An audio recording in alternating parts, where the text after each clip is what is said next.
Hey everyone, welcome to Marketing for Designers podcast. I'm your host, Masha Coyne, a messaging strategist and a copywriter for the interior design industry. I've been marketing for what feels like forever in my past career at some of the biggest global firms like KPMG and Deloitte. Today, I write website copy for designers using my signature voice of customer framework. If you're a designer looking to up your marketing game and attract premium clients, this podcast is for you.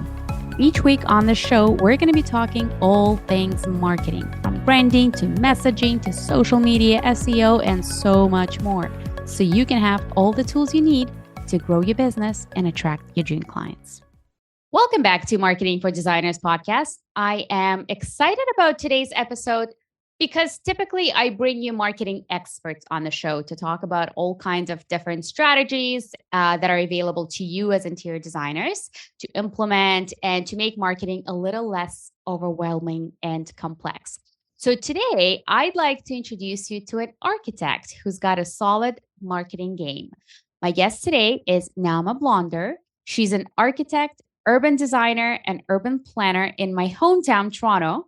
Naama has a bold vision to change what good housing can and should look like in a growing city like Toronto. With that in mind, she co-founded Smart Density. Her award-winning professional practice combines the disciplines of architecture, urban planning, and urban design to bring deeper, more realistic understanding of how cities can address housing affordability and champion inclusive neighborhoods with more equitable access to housing. Welcome to the show, Naama. I'm so excited to have you here. Thank you for having me. Well, Naama, we met at an event hosted by Collective Workspace a while back, and you were presenting on a panel with two other designers, and you graciously agreed to come on my podcast. So thank you for that. No worries. What caught my attention during that panel is that you really leverage LinkedIn, which is so interesting because all other design professionals are mostly on Instagram and Pinterest. So it's very rarely that I hear and I get to talk about LinkedIn. So I'd love to know more about your marketing efforts and how do you leverage LinkedIn in your efforts to promote your company? Right. So first of all, and maybe we can talk about it later, but my marketing machine is much bigger. LinkedIn is just a tool. It's just one thing. And I think it's really important to not put all your eggs in one basket, because if LinkedIn closes tomorrow, first of all, I will have a problem, but hopefully I won't have a very big problem because I also have newsletter and I have webinars and I have my website. So it's kind of a disclaimer, right? It's not just LinkedIn. I would say that what probably differentiates my business from the other businesses that Instagram works really well from them is the target market. I work with developers, mostly men.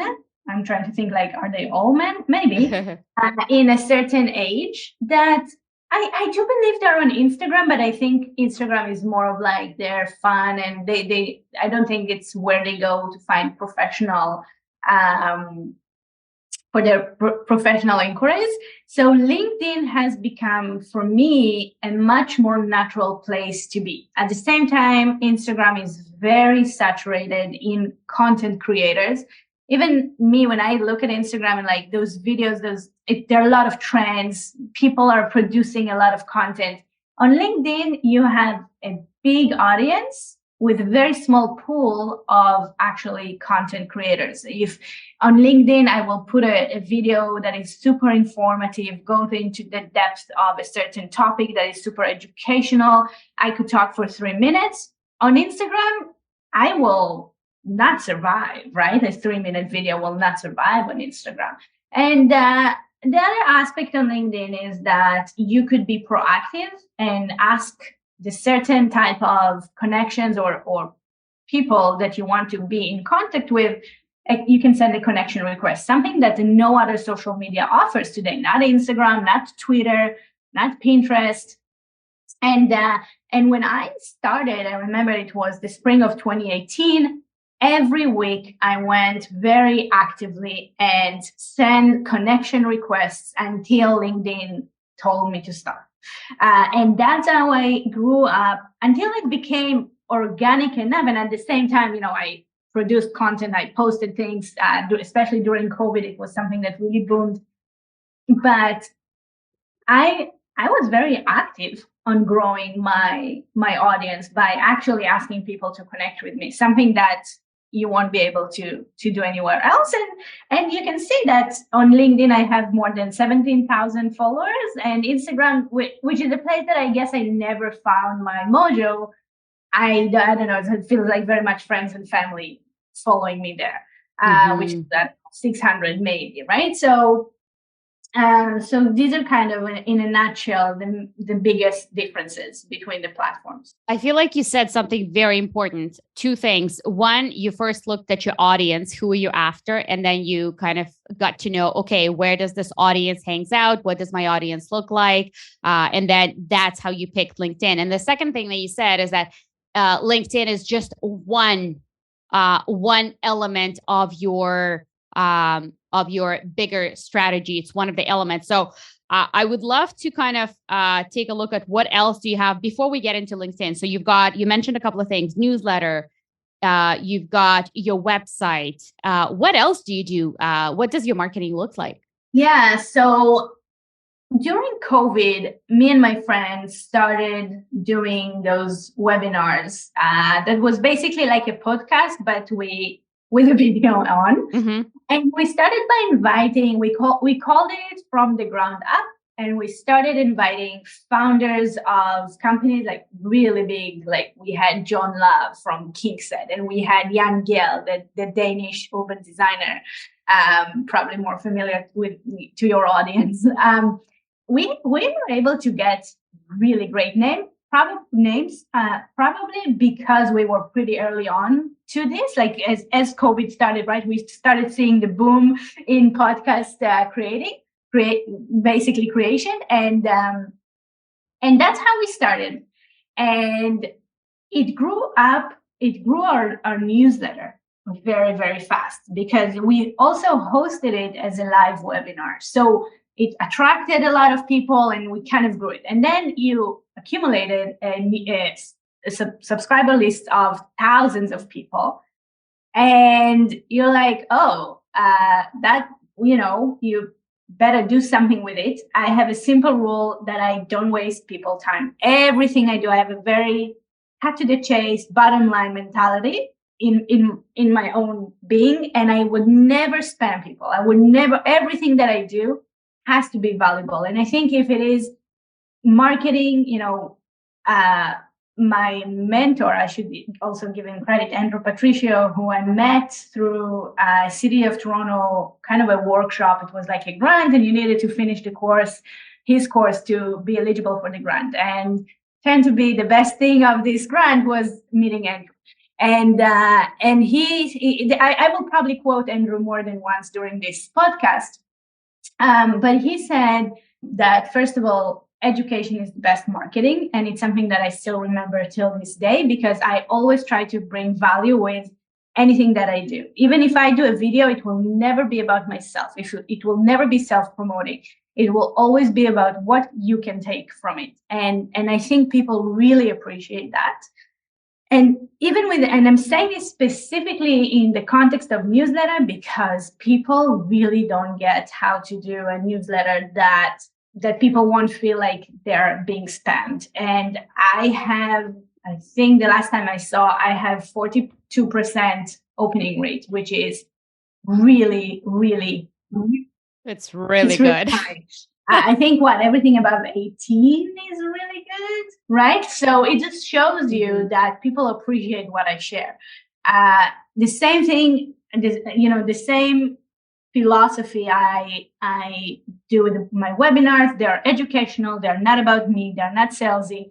I record short videos that I put on LinkedIn. Again, super educational. So all of this I would say are across all platforms.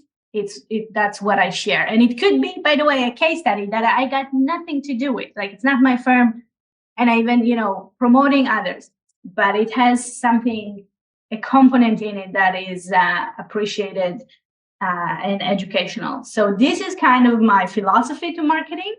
But the different platforms, if you ask me, so I started doing those webinars, then I started recording those 3-minute videos that I just talked about. And it started again as super technical things that I found in my, work that I thought were worth sharing, but they became more opinionated and more like, as I gained my confidence of actually speaking up about my opinion versus, just facts or things that are from the profession, what you would say fall under thought leadership, which LinkedIn again is a great tool to develop that. And among that, I have the newsletter, the webinars, and LinkedIn. I don't have a lot. All of them are virtual, or all of them are, website or application based. And that's pretty much my marketing. What do you think works on LinkedIn? So you mentioned the live videos. You also mentioned the pre-recorded, the 3-minute videos. And I'm actually wondering why 3 minutes? Is that like a sweet spot, not too long, not too short, to capture enough attention? I think so. There was this business consultant that I follow, and I just found myself like, she was posting a video. Again, we're talking about early days of COVID, right? Like things before it really became that everyone is a producer of some sort. But and I remember like seeing her content and like dropping everything and watching what she has to say, because what she had to say was so informative and educational, again, about business, things that bothered me, right? And I remember like saying, whatever she offers to sell, I'm buying. Like the trust she was able to build with those videos, seeing her speak and hearing her voice, no blog could ever compete with, right? In my opinion. So this is how the 3-minute video came to be. And I'm basically a person that, as I said, cut to the chase, short and sweet and to the point. So maybe we could have done this podcast in 3 minutes, like I know how to summarize what I want to say. That's awesome. What do you think, Naama? What do you think resonates with your prospects on LinkedIn in these in your marketing efforts, whether it's videos or something else? So first of all, LinkedIn algorithm prioritizes video over image over text. So if I'm putting a video, not as a YouTube link, by the way, the last thing you want to do is put an external link. If you upload a raw video file, you automatically gave LinkedIn what LinkedIn wants. And that is, from an algorithm perspective. I also think that it's really easy to stand out in LinkedIn because most posts that you see start with, I'm excited, I am honored, I am, it's something. And so many on LinkedIn posts are written in the same way, which is slightly too much focusing about the person who writes them. And I try to sometimes, I even wrote a full post, got to the bottom line, cut it and paste it at the beginning to make sure that, because you know how LinkedIn also covers the rest of the text, right? And you really want them to get clicks in more. So I sometimes literally started from the bottom line. And it created a more interesting way of posting. And I never started a post about me. I am honored. I'm thrilled. I'm so excited. I am whatever it is, right? Like 95% of LinkedIn posts start that way. But if you give something of value, something that people would say, wow, she's different, you gain a lot of attraction on LinkedIn. Do you have any advice obviously, your audience, what they want, what information resonates with them. Do you have any tips for designers, architects, and other professionals in this industry in terms of how should they get to know their audience better and figure out what is it that will resonate with them? So I would start by thinking of what are their pain points, what really bothers them, and try to speak to their pain points as much as possible. Position yourself as the expert who could, who understand that it can be very subtle. Like it doesn't need to be salesy. The fact that you are turning on the camera and talking in confidence about what you do already puts you, in a much better position than majority of the competition. My sub-industry is housing. right? I'm an architect and I work in the multi-unit housing sphere. I don't do single family houses. I don't do whatever, coffee shops.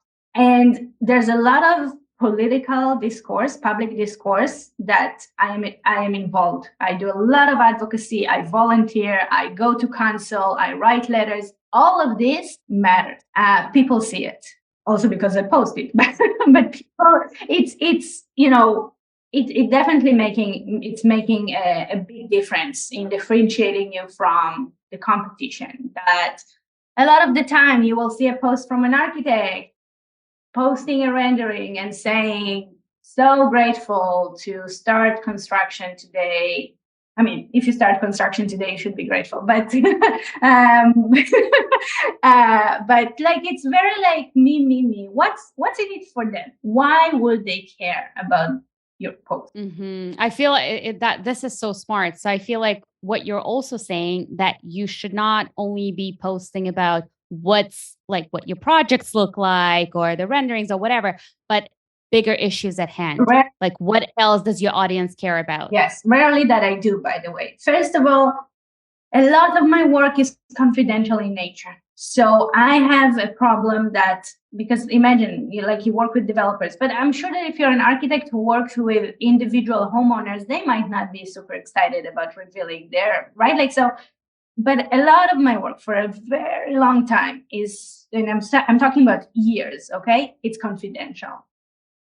So I had to come up with other things. I had to come up with another methodology that say, oh, maybe I could talk about it, but not show. Like, and every project that I choose, I try to have a greater impact than just what it is, right? So greater topics that relate to what I'm talking about, housing affordability or public realm or child friendly or whatever that is. So I could associate myself with those topics. But go and check out my LinkedIn. Rarely it is that I actually get to talk about my work. That's interesting. How did you find these angles to capture in your content? Was that through conversations with clients and the similar circles, just networking? The topics, first of all, it's what I want to be associated with, what I want to be known as. I want people to contact me when they are doing a new neighborhood design, which is how I got my project with Brookfield, which is kind of a Cinderella story because I posted another work that I did and I did it in a video and they were looking for, and they said that themselves, they said, we were looking for something fresh, not the cookie cutter that we knew we're going to get. And we saw your videos on LinkedIn. Someone shared them in the team and we said, let's reach out to her. So here's an example of how I get to work directly. But I also knew that I'm going to talk about these things, about transit-oriented communities, designing new neighborhoods, like this type of things on LinkedIn. So my ideal client would say, I have to work with her. How quickly can we get started? That video that you posted that won this project, the Brookfield property, what was it like? What was the hook of that video? What do you think kind of won them over or captured their interest? It was because of the how similar the project was to what they wanted. Exactly. But at the same time, these are the topics that I talk about that I wish they could relate to, right? And say, this is the type of consultant that I need representing me, because clearly she gets it. Aside from posting obviously relevant, interesting content that differentiates your firm and posting about what you're passionate about and what you care about, the bigger purpose, do you have any tips for growing your network on LinkedIn? I think if you put high quality, authentic content, it will get there naturally because people will respond to it. It's true that people are more hesitant to like things on LinkedIn because then they there's a certain exposure of this and this like this and this post. But at the end of the day, I really believe in being authentic. And by the way, something, it's funny as it is, because I post a lot of videos, a lot of people recognize me. And there is no, it's not mutual, right? Like I don't recognize them because just they see me on videos. But the response is always, I love what you say, thank you for saying that. Because I'm by the way, I'm very respectful. I will never shame anyone, but I also speak my truth in a way. And I think people really appreciate that it's authentic. And I just point out, and maybe that's, a lot of it got to do that I wasn't born, raised, and grew up in Canada, that I'm able to say, well, actually, you have quite of an obsession to a house with a backyard. And because that is a North American thing. And it's something that I say proudly. And I think a lot of people appreciate it. I like that. Naama, how do you prepare for these? How do you plan out your videos? I think people are really scared of doing videos, even though it's very popular right now across different kind of channels. Not to overthink it. What tips would you have to kind of plan out your videos? You've got, let's say, 3 minutes. Like if we were to utilize what you do, how would you even start? So it's really interesting question, because it's really hard for me, for example, to all of my videos are, I have an idea. I'm thinking, that's a great idea for a video. I'm just like, I get this momentum. I sit down, I write a script. I write a script in like bullet points, because I'm recording every sentence separately, because it's really hard to know what you're going to, or like record it at once, especially because you need to look at the camera and you need to deliver it very naturally. So I record every sentence separately. Then I edit it myself on my phone with an application, with an app called InShot, which is pretty user friendly. I really condense it, like I'm cutting everything, like every beginning and end of a sentence, to make it really smooth. And I add subtitles, which are generated automatically. I add some images that I like as an overlay, like images that I think will support what I have to say. Boom. And I upload it to LinkedIn. That seems like a lot of work. How much time do you think goes into like a 3-minute video? I would say it's not a lot of work. I would also say that business development is my job here. I dedicate my time. It's my responsibility to bring work. So I don't see all of this as like time consuming. I just see it as my job. I'm sure there are people out there who like have someone on their team walking around and like, maybe I need to start getting there. I don't know. But so far I was able to do it myself. I would say that the most time consuming activity is to, put makeup on, come to the office or the location and record those sentences. But again, I don't do it longer than, 3 minutes. So yeah. Okay. That seems doable. Anything else that you do on LinkedIn?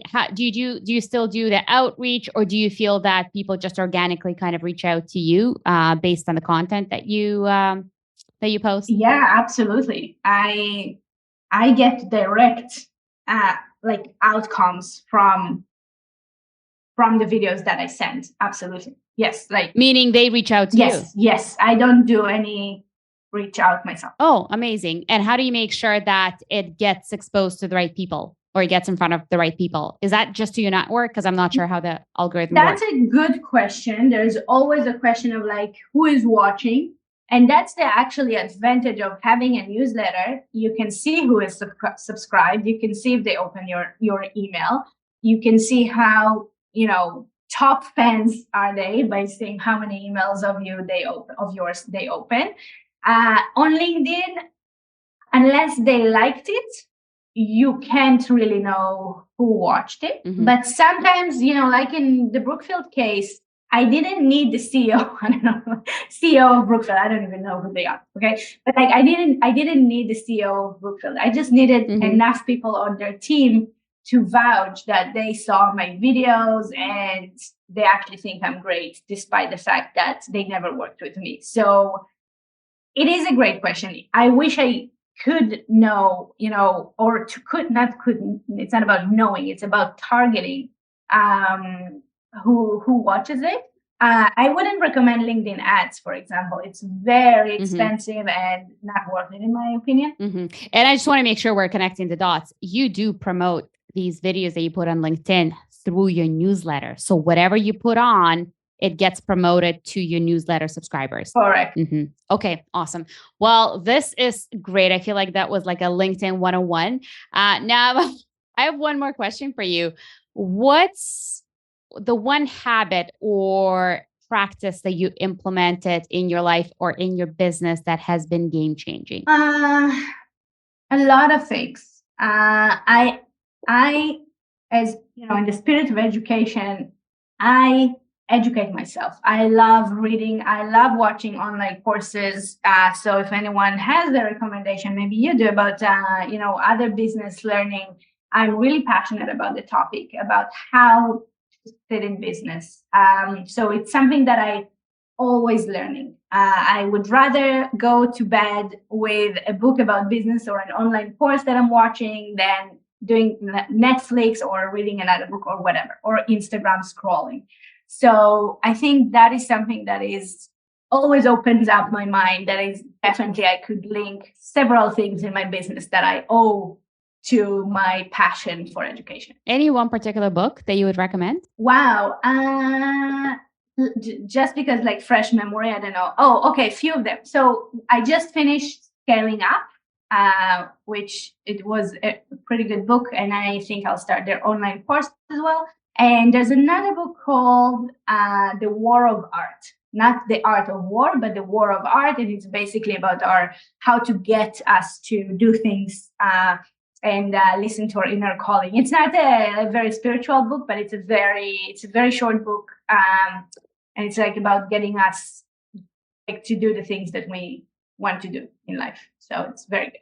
Highly recommend it. Amazing. Adding it to my Amazon cart. Naama, thank you so much for being so generous. If anybody wants to reach out or just follow you, where can they find you? Literally on LinkedIn. I should have guessed that. I will make sure to link it all up in the show notes. Naama, thank you so much. Thank you for having me.